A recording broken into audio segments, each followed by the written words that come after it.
How to make Telegram channel popular. Hi guys, in today's episode I'll be showing you the ways to make your Telegram channel popular. So in order to make your Telegram channel popular, there are some tips that can help you promote your Telegram channel. So in order to do this procedure, first thing first, make sure that you're connected to an internet service. And then to begin with, you can go ahead and open up your Telegram application. Now these are some general guide. Now first thing what you can do is you can define your targeted audience.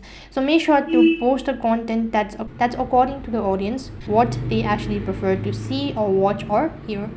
You can also compile your channel name and description as well.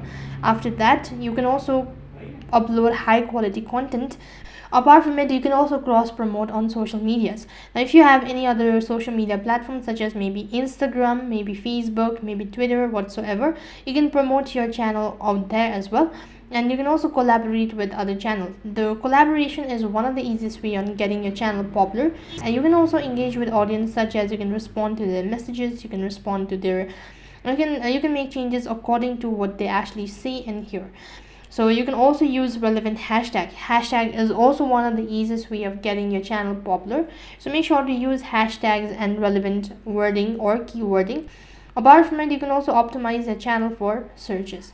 So these were some of the ways to make your channel popular. That is all for this video. I hope the video was helpful. Make sure to like, share and subscribe to our channel. Thank you for watching. See you in the next video.